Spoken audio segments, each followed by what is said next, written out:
Ever heard of a secret, code-breaking organization that changed the course of history?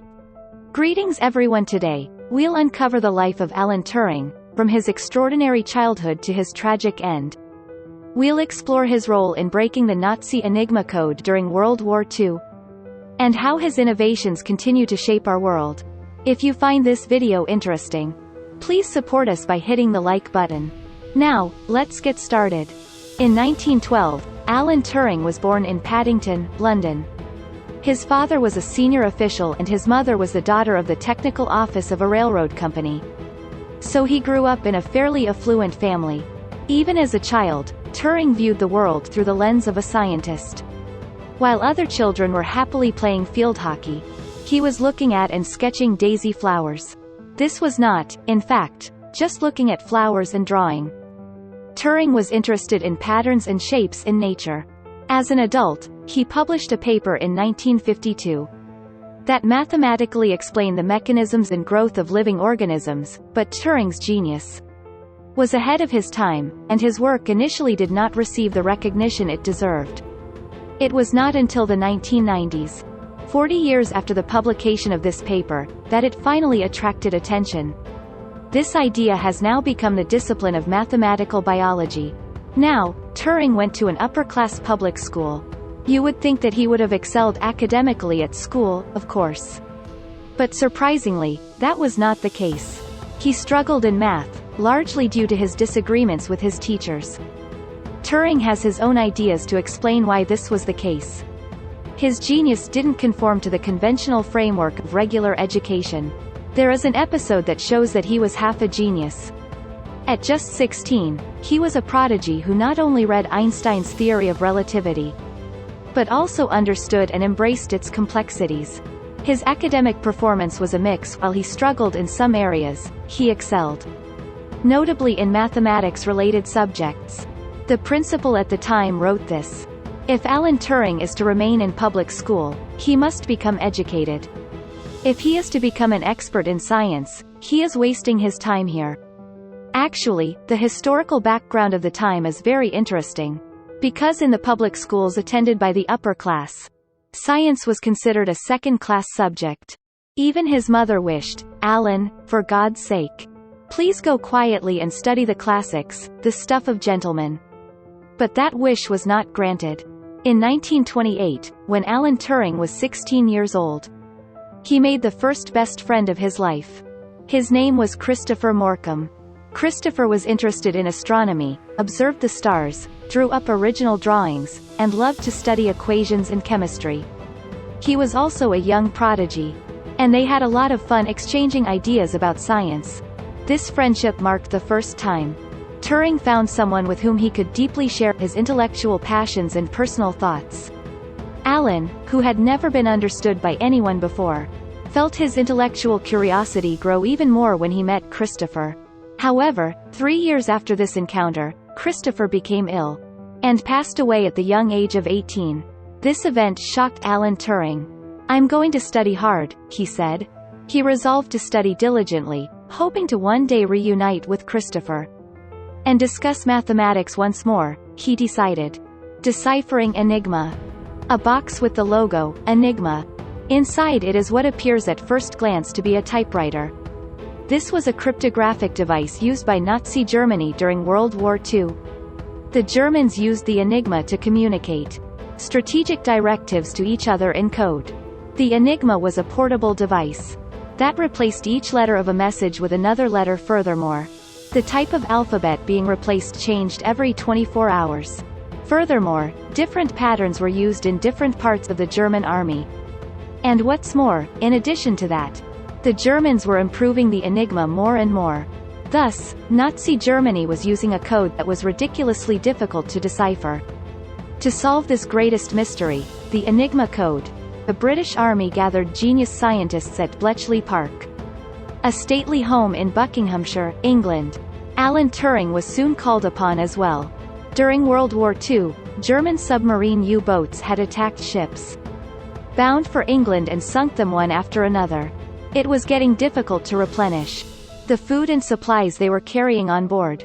Deciphering Enigma and locating the U-boats was considered crucial to winning the war. However, the code was so difficult to decipher that most people at Station X thought it would be impossible. Now, Alan Turing was not the only key player in this project. In the battle to decipher the Enigma cipher used by Nazi Germany. In fact, surprisingly, German spies also played a major role. Let's take a look at a few of these spies. Surprisingly, it was 2 German spies. Who provided the Allies with the information to decipher the Enigma code? Their names were Hans Tillotschmidt and Rudolf Lemoyne. Hans, codenamed Ake, had a brother who was Hitler's favorite soldier and through whom he worked as an employee of the Cryptologic Bureau. The Nazis were aware of the existence of spies on the inside and were looking for the culprits. But somehow Hans managed to operate for years without being suspected. Rudolf, codenamed Rex, was an imposing and memorable figure in his community, known for his blunt demeanor and intimidating presence. And he behaved in a way that made it hard to believe he was a spy. He seems to be a good actor. Rex was passing information he received from Hans to the Allies. These traitors among the Nazis, and their activities, helped the scientists of the code-breaking team to get the information that would lead to the clue. Alan Turing played a pivotal role, devising key methods for deciphering the code.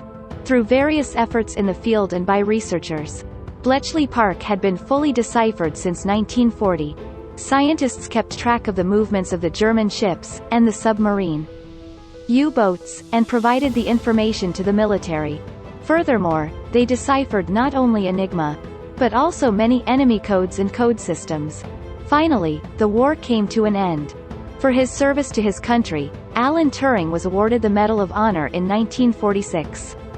He began to work again on the development of computers, something that had interested him since before the war. He wrote a blueprint for an electronic calculator, and wrote a paper on artificial intelligence. Turing was too much of a genius to be appreciated in his lifetime, because the times have not caught up with him. The concept he later developed, known as the Turing test, has become a cornerstone in the study of artificial intelligence, especially in the modern era of the 2020s. Now, Alan Turing, a brilliant mind, later found himself tragically at odds with the societal norms of his time, leading to his untimely departure from the world. The mysterious end of a genius. In 1952, Alan Turing's house was burglarized and the police came to investigate. During the investigation, Alan Turing told the police that he had a male lover. Homosexuality was illegal in England at the time. Turing was arrested for gross indecency for being a homosexual. Incidentally, since the Enigma code-breaking was a state secret at that time, none of the public knew that Turing's achievement had saved the lives of the nation. He himself never spoke about it. By statute, Turing said, "I do not dispute the facts. But on that basis, I plead not guilty. But then I plead not guilty, because my conduct should not be a crime." But the verdict was guilty, and Turing was faced with a terrible choice. It was to go to jail or undergo hormone therapy for castration for a year. If he was imprisoned, he would not be able to conduct research. Turing chose to undergo hormone therapy. He underwent hormone therapy, receiving estrogen injections, which led to significant changes in his body, including breast growth. He was also found guilty, which led to public bashing and his expulsion from an important project on cryptography, on which he was working at the time. 2 years later, in June 1954, a housekeeper found Alan Turing dead in his home. An uneaten apple was lying beside him.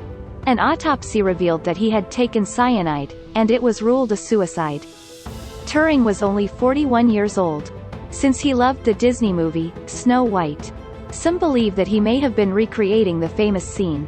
Other theories suggest his death was either an accidental poisoning during an experiment, or, more ominously, linked to his extensive knowledge of classified information. In any case, the end of this genius, who saved a nation and even had a great impact on the future of humanity, was so sad and lonely. In 2009, a programmer initiated a petition to pardon Alan Turing for being convicted of being gay. This activity became a hot topic on social networking sites, and more than 30,000 signatures were collected. Half a century after the genius scientist's death, the internet brought people together through the technology he had developed. And this was the moment when people began to take action to defend his honor.